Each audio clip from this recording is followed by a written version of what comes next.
And we now continue to follow two of the hunger awareness champions participating in Hunger Awareness Week, Stephen and Kat. Welcome back, guys. Hello. Hi, how are you? Doing well. Thank you for joining me again. And I will start with you, Steve. And how are you feeling on day 3? A little grumpier for one thing, and I know because of uh, I woke up at 2 o'clock this morning hungry and knowing I couldn't eat till this morning, so I didn't sleep well. So I'm a little grumpy. It's I don't know how people function when they're hungry. And I think that's something I've seen from some of the other champions as well, is they're realizing that there is food there, but it's not as accessible. The amount is just not there to just have what you want when you want it. Is that what your guys are seeing? That's for me. That's exactly it because I'm a picker, so I like to get up if not so much in the middle of the night, but before I go to bed at night.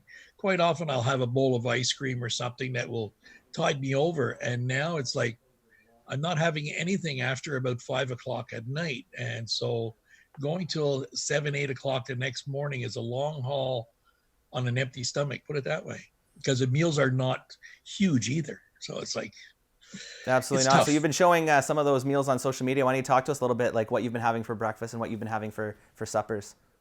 This morning I had two Belgian waffles out of my six that I was allotted.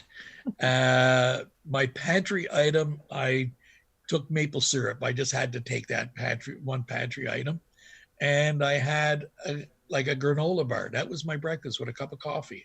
So it's like, and now I'm waiting for lunch. Absolutely. And do you know what you're having for lunch yet? uh, I have unthought of bun there this morning, so I think I'm going to have a peanut butter sandwich. That's about all that I could really put into a sandwich at this point. Wow. I have a little bit of corned beef left, but I think I'm going to save that for supper. So it's like Yeah. So the pickings are getting very bare right now. So I really, really don't know how people last a month. I really don't. I know they don't last a month, put it that way. And absolutely. it's So very, Kat, very, very sad. absolutely, and that's what we're learning throughout this, right? So Kat, let's talk about your first couple of days. Yeah, similarly, I have a huge desire to snack. So I know that about myself and I planned lots of little snacks. I'm such a grazer. So, but it's definitely, I having to settle on certain snacks where I also like to just sort of go in and grab whatever I'm craving. And that's not, everything's sort of allotted. So that sort of option or choice isn't there. And I'm definitely noticing that. I kind of through all of this have been trying to still have, pretty substantial meals throughout to not get grumpy because that doesn't seem fair for the people I work with. But and sort of using the same ingredients but in different ways to make them fresh or even though they really are the same things every day. So that's been a challenge. And yeah, I don't know. I think the big thing I'm noticing though is I don't consume a lot of sugar normally, and there is a lot of sugar in some of the processed food that I've got, way more than normal. So similarly, I'm not sleeping, but very well, but it's because I've way too much sugar in my body compared to normal. So, I'm feeling a little bit off as well, off my kind of normal game. And the afternoon sugar crash definitely happened yesterday. So like similar issues, but I'm trying my best as well. So Absolutely, yeah. and it's so apparent, but it might be something that we don't realize is just the effect that our eating habits do have on our day-to-day life. So you mentioned a couple, Kat, but maybe you could both mention a few more examples of just how you find that the change in diet over the last couple of days has affected you either at work or in your day-to-day life. Maybe start with you, Stephen. Well, what I find is like I say all along, I'm hungry all the time, whereas before I never was.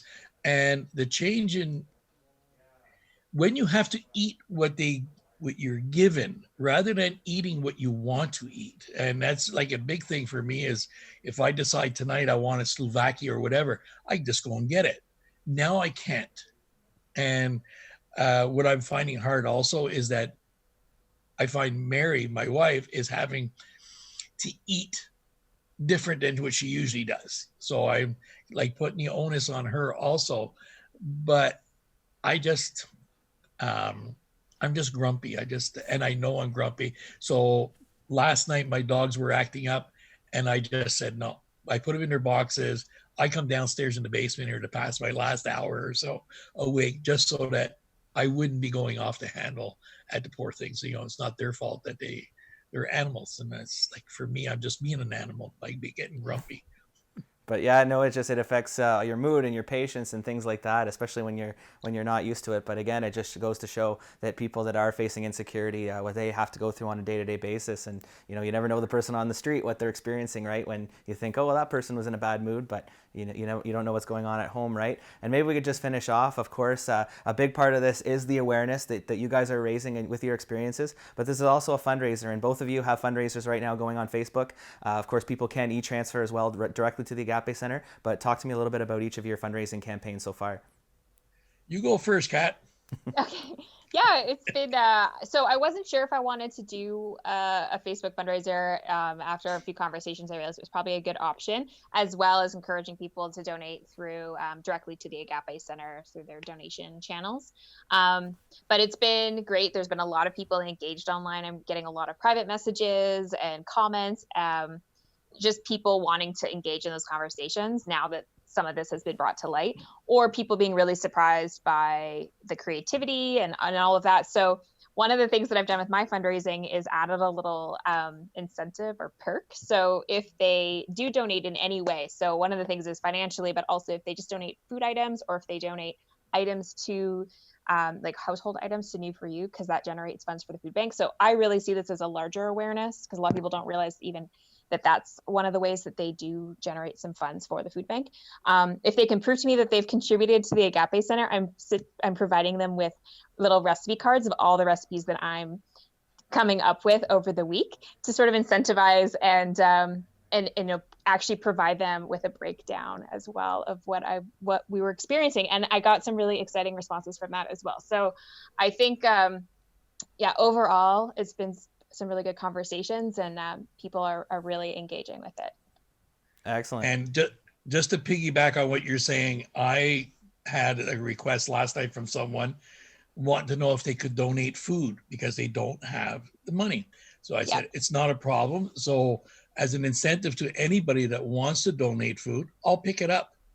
They don't even have to get themselves out of their house. I'll go by, pick it up. Or if they want to donate any monies that they don't want to go online, because a lot of people are wary about that, let me know. I will go by their house and pick it up personally. Right.